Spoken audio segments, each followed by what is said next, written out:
So the last time that I recorded, we looked at what kind of value can be attached to each and every human life. And we did that by examining the words of Genesis chapter 1, verses 26 and 27. And we saw there that there were four distinct types of value that were conferred or inferred on humanity by the image of God and the words of those verses. And that those four types of value for every human being were intrinsic value, equal value, exceptional value, and eternal value.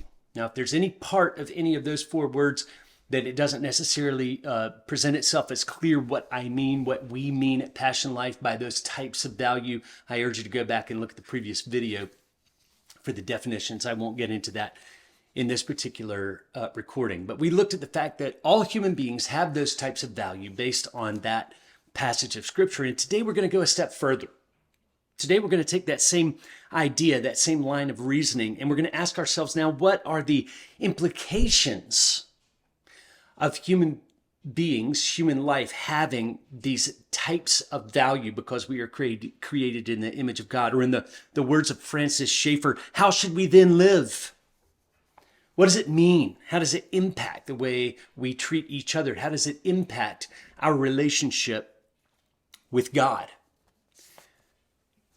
Now, before I get into revealing what those implications are, discussing what some of those implications are, let me at this point make it perfectly clear that up to this point in our logical kind of peeling of the logical onion of what it means to be human, we have not yet defined who qualifies as human.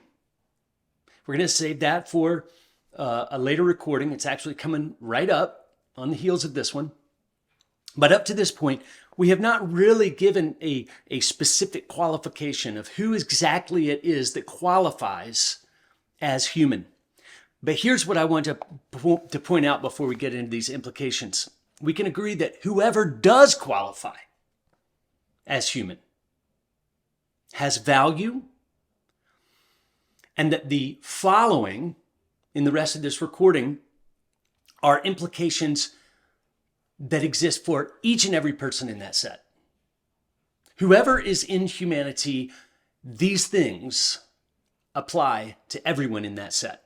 First, everyone who is a human, this will sound familiar, is endowed by their Creator with certain unalienable rights. And among those are life, liberty, and the pursuit of happiness. All humans have natural rights or God-given rights. We call these inherent human rights. Every human has inherent dignity. Every human being has inherent worth.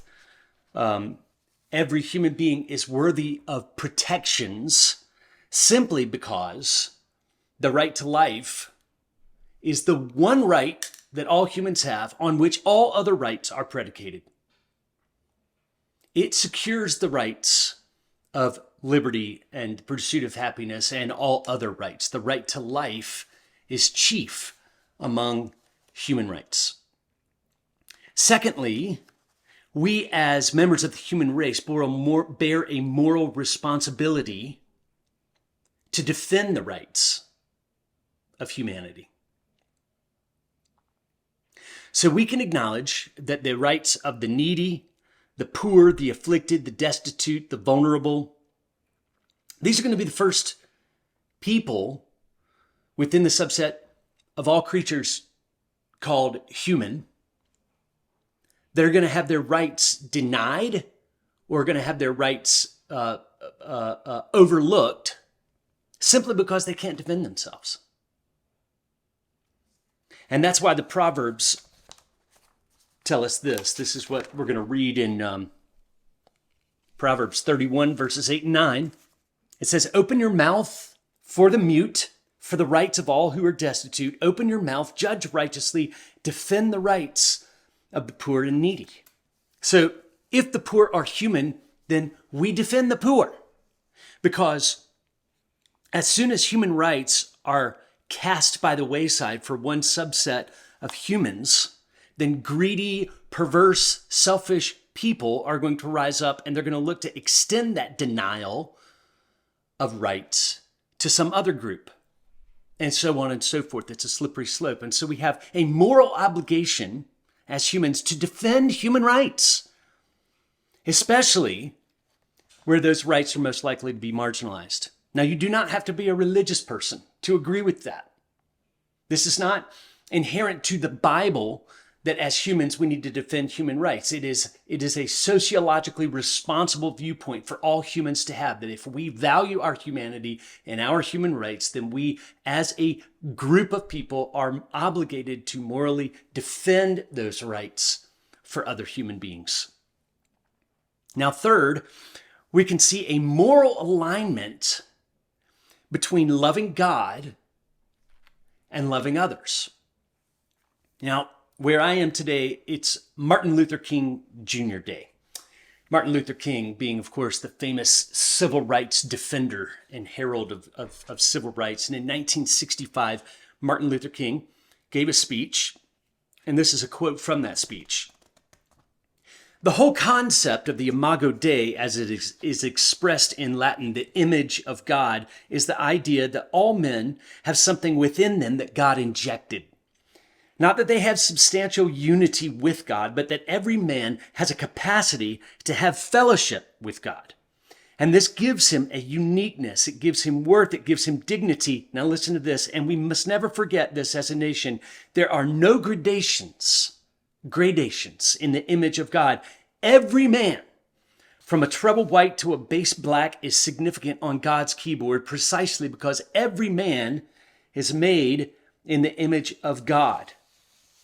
So we see here Martin Luther King is making it clear that we have the capacity to have fellowship with God. The imago Dei creates fellowship with God in a unique way that's not available to other plants and animals within the created order.